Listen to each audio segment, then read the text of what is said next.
Assalamualaikum warahmatullahi wabarakatuh. Halo semuanya, perkenalkan nama saya Kakak Indriani. Saya dari Prodi Akuntansi. Pada video ujian akhir semester pada mata kuliah Estetika Humanisme kali ini, saya akan membahas salah satu tema yang menurut saya paling dekat dengan kehidupan kita sehari-hari, yaitu psikologi humanistik. Saya memilih tema ini karena menurut saya kita seringkali sebagai manusia terlalu cepat menilai seseorang hanya karena kesalahannya ataupun kekurangannya. Padahal setiap orang sebenarnya memiliki proses, pengalaman, dan kemampuan untuk berkembang yang berbeda-beda. Jadi melalui video ini saya ingin membahas apa itu psikologi humanistik dan bagaimana konsep tersebut dapat kita terapkan dalam kehidupan sehari-hari. Baik, pertama kita perlu memahami terlebih dahulu apa yang dimaksud dengan psikologi humanistik. Secara sederhana, psikologi humanistik merupakan pendekatan psikologi yang memandang manusia sebagai individu yang memiliki nilai, potensi, kebebasan, dan kemampuan untuk berkembang. Jadi, manusia tidak hanya dilihat dari masalah atau kekurangannya, manusia juga dilihat dari kemampuan yang dimiliki dan bagaimana ia dapat berkembang menjadi pribadi yang lebih baik. Menurut saya, bagian ini menarik karena dalam kehidupan sehari-hari, kita terkadang hanya melihat hasil akhir.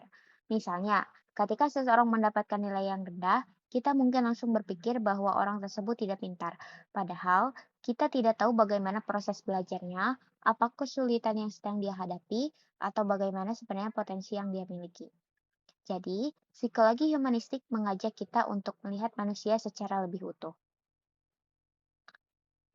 Selanjutnya adalah bagaimana psikologi humanistik memandang manusia. Dalam perspektif humanistik, manusia dipandang sebagai individu yang pertama, manusia dianggap berharga. Artinya, setiap orang memiliki nilai dan layak untuk dihargai sebagai manusia. Yang kedua, manusia memiliki potensi. Menurut saya, ini penting karena seseorang yang saat ini belum mampu melakukan sesuatu bukan berarti selamanya tidak mampu. Dia masih bisa belajar, berkembang, dan memperbaiki dirinya. Yang ketiga adalah kebebasan memilih.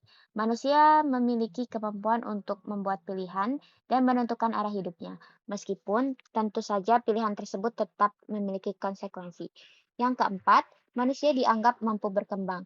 Kita semua pasti pernah melakukan kesalahan, tetapi kesalahan tidak selalu berarti akhir dari segalanya.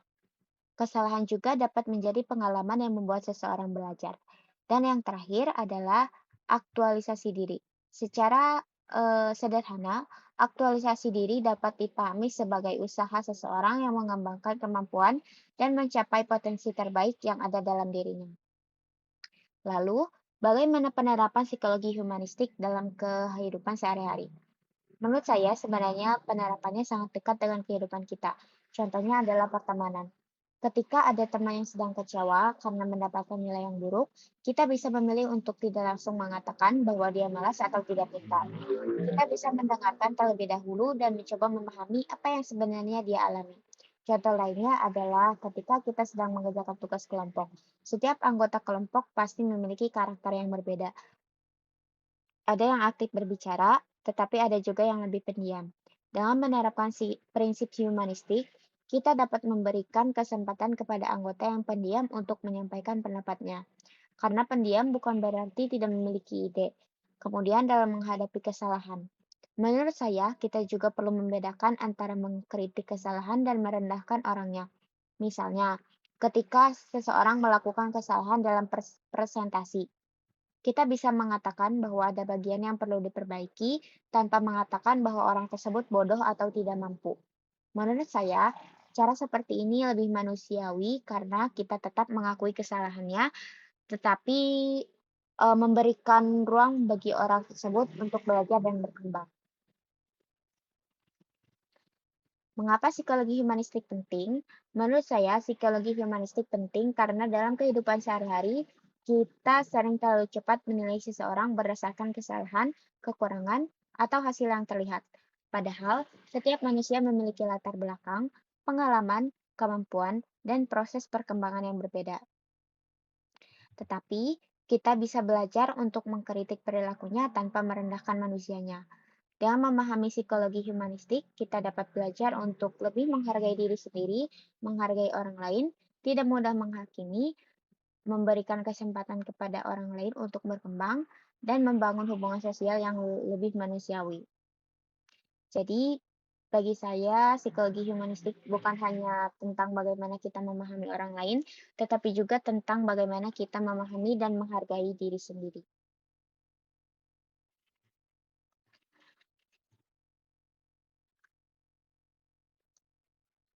Kesimpulannya, psikologi humanistik mengajarkan bahwa setiap manusia memiliki nilai, setiap manusia memiliki potensi untuk berkembang, setiap manusia memiliki pengalaman dan pilihan yang berbeda.